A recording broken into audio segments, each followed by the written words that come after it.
Welcome to Base Race, where we take base cars and turn them into race cars. And you are now watching episode 3 of the series on Forza 5. And as you can probably tell from the video, we are doing today the Camaro ZL1. And before we get into the video any further, this paint job is available on the marketplace. All you gotta do is search for the description as Rolex and you'll find it. This is the Rolex Stevenson paint job from last year. Because they don't race this kind of car in the Rolex series, I don't think anymore. Only in the Continental Tire Challenge or whatever it's called now, or the Tudor Challenge, whatever it is. And the tune for this car will be also available after the end of the video. All you gotta do is search when you're looking for a tune for the Camaro ZL1 is Base to Race in all caps, and you'll be able to find it and download it. And hope you guys like the video. And before we get any further, if you want to see more cars like American Muscle, hit that like button, and don't forget to subscribe for more Base to Race. So let's get into the gameplay. Hope you enjoy. So here we are in Silverstone. I can't remember which version of the track it is. We're in Silverstone, England, and this is a like 12 or 14 car race. Not that it really matters. This is the old gameplay though, because you can tell the little Ferrari 312. But that's not the point. Okay, so as I said, we're racing the Camaro ZL1, and this car is okay. It's not the best. It's an American car, Chevrolet, obviously. And this car, before I upgraded it to R class, was originally in B class, and we put it all the way up to R. So it's not too bad, really. And yeah, the price isn't too bad for this car. It's on the cheap side for most of the cars in our class site you can upgrade to. The original price for this car is 51,000 credits, which is on the low side for most of the cars in this game. And the price with all the upgrades is 210,250 credits. So it's really on the cheaper side of cars. It's cheaper than the rough RT12S, which is the other video I did for the first episode of the series. So we'll pop on the screen and go see that car if you're interested in the rough RT12S. And I already said it's originally B class, and we kept this car in the rear wheel drive, since if you put it in all wheel, the handling goes down, and this car needs handling out of everything. So let's get into that now. The stats for this car are as following. Speed is 8.4, which is always the top one of all of them mostly. Handling, not so great at a 5.8 rating.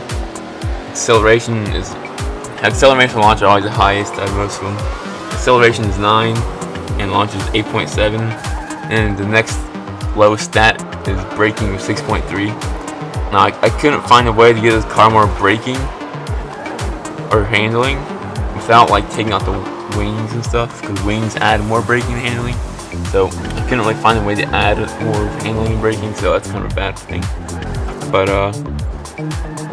0 to 60 3.5 seconds, 0 to 100 6.4. Top speed is 226.9 miles per hour. Horsepower 994, torque 783, and it weighs 3,407 pounds with a 5.9 liter engine. And this car, since it's an American muscle car turned into a race car, is not the best around turns. You can probably see the tires smoking most of the turns here, or at least not all of them, but most of them, as you can see. And the tracks I really would recommend for this car is most of the tracks that have the wide turns, unlike this track, but I did okay in this track still. But it only had like the wide turns and good amount of straights. Most of the American cars have the same attributes. And that guy trying to hit me the little 312, a big muscle car. It's not gonna work. It's a little too heavy. But this car is not meant for this kind of track in England. All of these little sharp turns and hard braking in some areas. harmonica in there because it can. But yeah, this track wasn't the best for this. And yeah, this marina won't do too good unless you do that one variant, the long straight, and a couple of turns in it. But overall, this car is not bad, but it's not like in the middle. It's not amazing, but it's not bad. It's like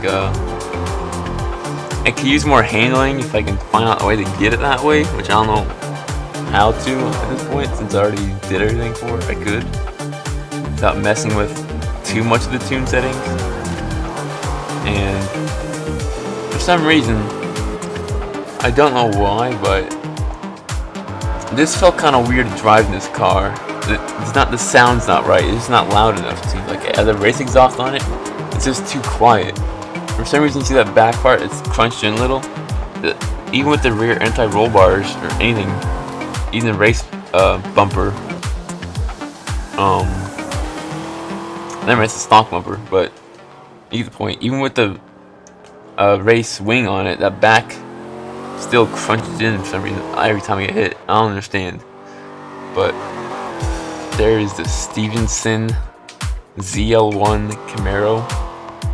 And if you want me to do the Mountain Dew Camaro, which is the same thing but just different paint scheme, I'll do that if you want me to.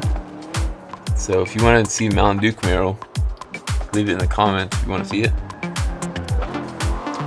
So yeah, this car, I'll give it a 6 out of 10 on my rating scale if I had to. I mean, if you really love American cars, then you don't have that much option in this game. So, because there's only Ford and Chevy and some other ones with a Viper and Dodge. But this is one of the okay ones out of the whole American car collection in this game. So, I mean, it's not bad, it's not too good, it's not too bad, but overall, it's not the best if you really want a good car. This is kind of a car that's different than what else really races, but there's probably a reason to, for some reason. That's like the rough RT12S. But I'll leave you with the last minute or two of the sound so you can actually hear the car, what it sounds like. So I hope you enjoyed this video. Hit that like button for the next episode coming out next Sunday.